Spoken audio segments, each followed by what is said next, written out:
warahmatullahi wabarakatuh.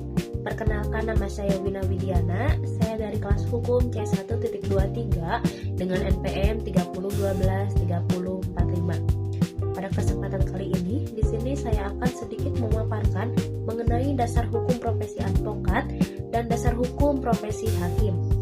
Profesi hukum memiliki peran yang sangat penting dalam menciptakan keadilan, ketertiban, serta kepastian hukum dalam kehidupan bermasyarakat dan bernegara.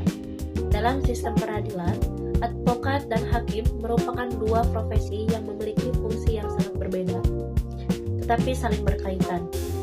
Advokat berperan memberikan bantuan hukum, membela kepentingan klien, serta menjamin terpenuhnya hak-hak masyarakat untuk memperoleh keadilan. Sementara itu, hakim memiliki tugas dan kewenangan untuk memeriksa, mengadili, serta memutuskan suatu perkara secara adil dan tidak memihak berdasarkan hukum yang berlaku. Dasar hukum profesi hakim di Indonesia diatur dalam berbagai peraturan perundang-undangan.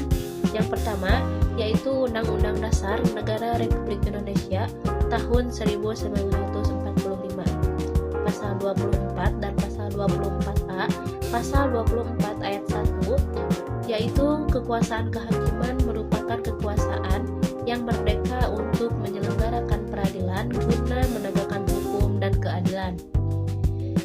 Pasal 24A yaitu mengatur peran Mahkamah Agung dan hakim dalam menjalin kemandirian kekuasaan kehakiman.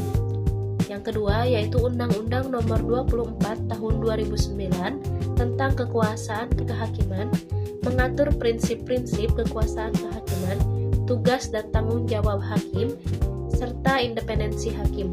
Yang ketiga di sini ada Undang-Undang Nomor 49 Tahun 2009 tentang peradilan umum, yaitu mengatur tata cara kerja hakim di lingkungan peradilan umum, baik di tingkat pertama maupun di tingkat banding. Yang keempat di sini ada Undang-Undang Nomor 50 Tahun 2009 tentang peradilan agama, khusus untuk hakim di lingkungan peradilan agama yang menangani perkara di bidang perdata agama Islam. Nah, yang kelima di sini ada Undang-Undang Nomor 51 Tahun 2009 tentang peradilan tata usaha negara, yang dimana mengatur peran hakim dalam menyelesaikan sengketa antara warga negara dan pemerintah di lingkungan peradilan tata usaha negara. Yang keenam, Undang-Undang Nomor 14 Tahun 1985 tentang Mahkamah Agung, sebagaimana telah diubah terakhir dengan Undang-Undang Nomor 3 Tahun 2009 mengatur fungsi Mahkamah Agung sebagai pemegang kekuasaan tertinggi di Indonesia dan kedudukan hakim agama.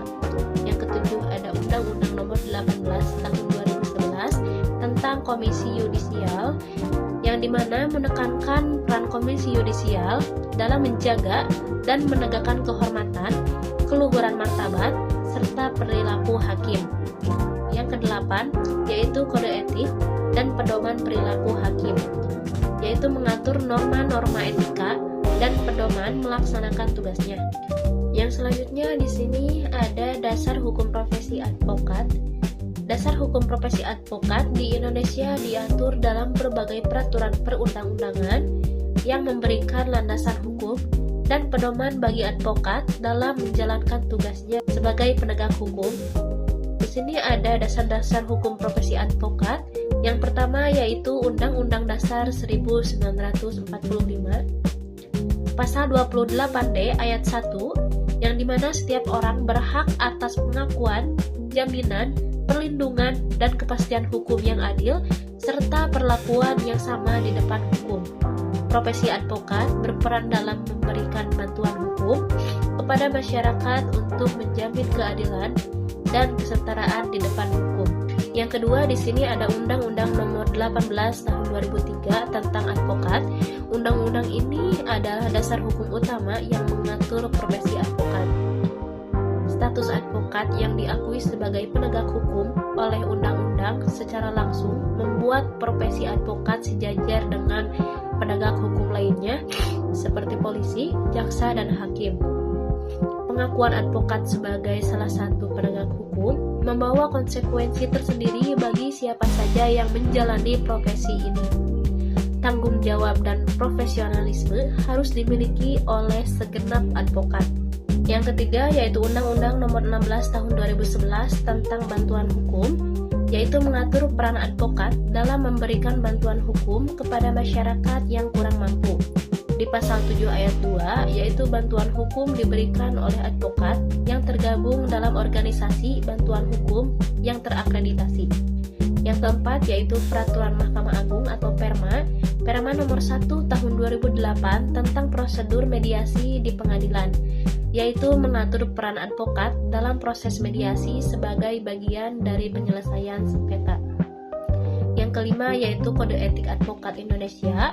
Kode etik ini mengatur pedoman perilaku advokat dalam menjalankan tugasnya, termasuk aspek moral, profesionalisme, dan tanggung jawab. Yang keenam, Undang-Undang Nomor 39 Tahun 1999 tentang Hak Asasi Manusia atau HAM. Profesi advokat menjamin dalam konteks perlindungan hukum yang adil. Yang ketujuh, ada Peraturan Organisasi Advokat. Setiap organisasi advokat memiliki peraturan tersendiri yang memberikan pedoman teknis dan administratif bagi anggotanya. Dasar hukum profesi advokat memberikan legitimasi, perlindungan, dan pedoman yang jelas bagi advokat dalam menjalankan tugasnya. Advokat memiliki kedudukan sebagai penegak hukum yang bebas, mandiri, dan tanggung jawab, serta berperan penting dalam mewujudkan keadilan dan kepastian hukum di masyarakat. Cukup sekian yang dapat saya sampaikan. Wassalamualaikum warahmatullahi wabarakatuh.